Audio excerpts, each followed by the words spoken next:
Welcome to another deep dive, where today we're cracking open a text that grapples with some seriously big questions: the nature of God, the soul, creation itself.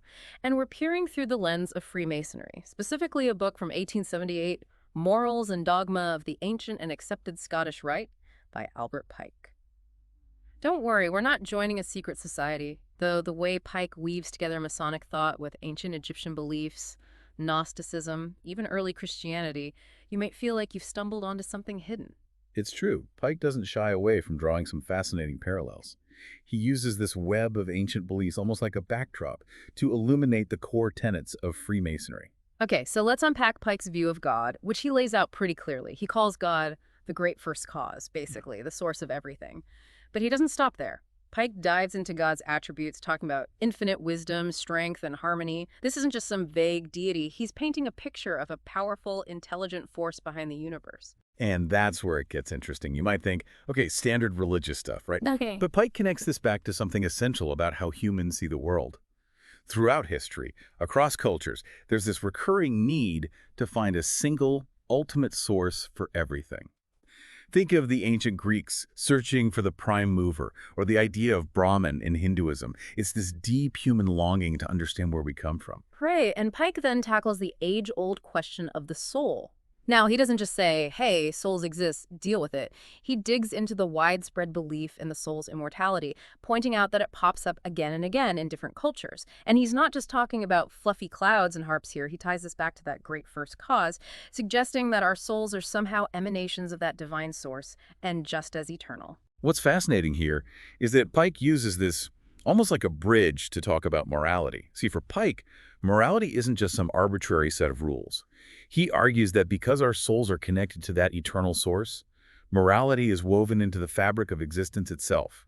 It's an eternal law, just as real and unchanging as the laws of physics. Okay, so we've got this foundation of God, the soul, morality. But things start to get really interesting when Pike pulls back the curtain on Masonic symbolism. Take the triple triangle, for example. This isn't just some random doodle. It's central to Masonic thought. Absolutely.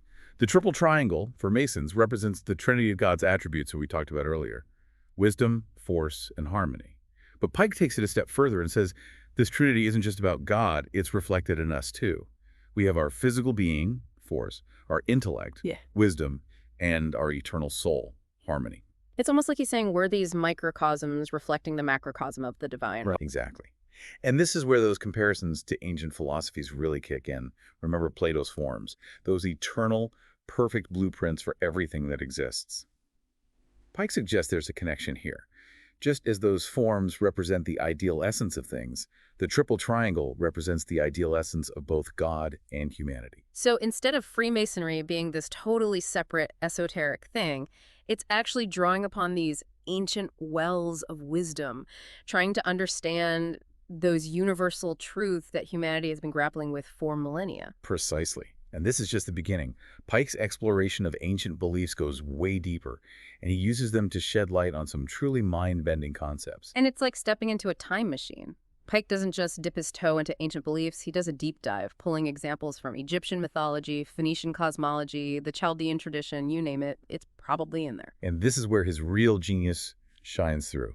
By laying out this vast array of beliefs, he's highlighting the recurring themes that pop up again and again across cultures and across time. Take the idea of a trinity, for example. Right. We already talked about the Masonic triple triangle, but then he points out the Egyptian triad Isis, Osiris, and Horus embodying motherhood, the cycle of life and death and rebirth.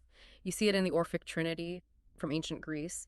Phanes, the creator, Zeus, the ruler, and Dionysus, renewal, connected to the cycle of the seasons. It's like this fundamental pattern, this idea of three forces interacting to create and sustain existence. Precisely. And it's not just about trinities, it's about the interplay of opposites, light and darkness, good and evil. The Chaldean tradition, for example, viewed the universe as this battleground between good and evil forces, but with the ultimate belief that evil would eventually be transformed into good, almost like an early version of the idea of redemption. Okay, but this is where I got a little tripped up. Pike throws in all these terms that I'm sure were common knowledge back in the 1800s, but today, not so much. Like, what the heck are emanations? Yes. This comes up a lot when Pike delves into Gnosticism. Imagine a single, pure, divine source. Emanations are like sparks of that source flowing outwards, creating different levels of reality, moving further and further away from that original perfection. Think of it like ripples in a pond after you throw a stone. The furthest ripples are still connected to that initial impact, but they're also a bit more faint, a bit less defined. Okay, that actually makes a lot of sense. And this ties into the whole demiurge concept, right? Because if the universe isn't created directly by that ultimate perfect source, then who's doing the creating? Exactly. In Gnostic thought, the demiurge is this kind of intermediary creator god.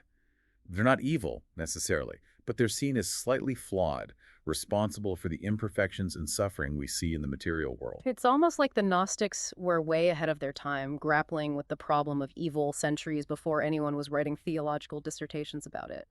But I'm still trying to wrap my head around how all of this connects back to Freemasonry. That's the beauty of Pike's approach. He's not saying Freemasonry has all the answers, but rather that it provides a framework for understanding these age-old questions. He sees echoes of Masonic teachings in these diverse beliefs, showing how they each offer a different piece of the puzzle when it comes to understanding the divine, the nature of reality, and our place in it all. So it's less about saying one tradition is right or wrong, and more about finding those common threads, those universal truths that resonate across time and culture. Exactly. And it's within those shared human experiences, the yearning for meaning, the struggle with our own limitations, the desire to connect with something larger than ourselves, that Pike ultimately grounds his arguments about morality. So we've gone from this great first cause to Egyptian triads, Gnostic emanations. It's a lot. Yeah, it really is quite a bit to take in. But even with all that, Pike always seems to circle back to morality. It's true. For him, it's not just some theoretical idea he's throwing around. It's very real. It's essential. And it's interesting, he doesn't shy away from the big mysteries.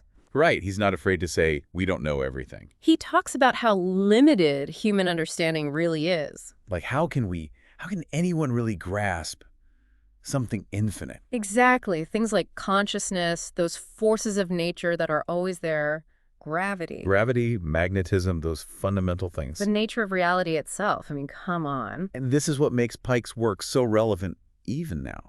Because we're surrounded by this need for answers, this need for certainty. We want it all figured out. But Pike suggests maybe, just maybe, it's okay to not know everything. To be okay with a little mystery. To accept that there are things we might never fully grasp. Absolutely. Yeah. But he's not saying we should just give up and say, well, I guess we'll never know. Right. It's not about throwing in the towel. It's about acknowledging the unknown, and still we make choices about how we live our lives. We can still say, I'm going to strive for truth, even if I don't have all the answers. Strive for justice, for compassion. Exactly. And he makes this really powerful comparison.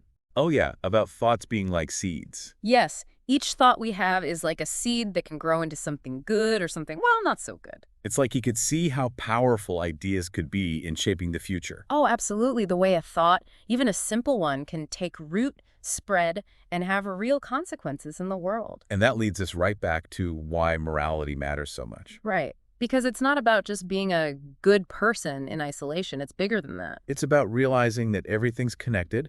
Our actions, even the small ones, they ripple out. They have an effect on everything and everyone around us. Exactly. So he's taking this ancient wisdom and making it relevant to us right here, right now. He is this idea that we have a duty to each other, to the world around us. Not just to ourselves. And that's a powerful message that goes beyond any one religion or belief system. It is. It's universal, a call to live a life of purpose, guided by something bigger than ourselves. I love that. So, as we wrap up this deep dive into Pike's morals and dogma. Which, by the way, is a fascinating read, even if it is dense. Oh, absolutely. I highly recommend it to anyone who really wants to, go deep on this stuff. It's a journey. It is a journey. But I think the biggest takeaway here is this. Exploring different ideas about the divine, even ancient ones, it gives us this richer understanding of ourselves. It does, and of our place in the universe. And that's something worth thinking about. It is.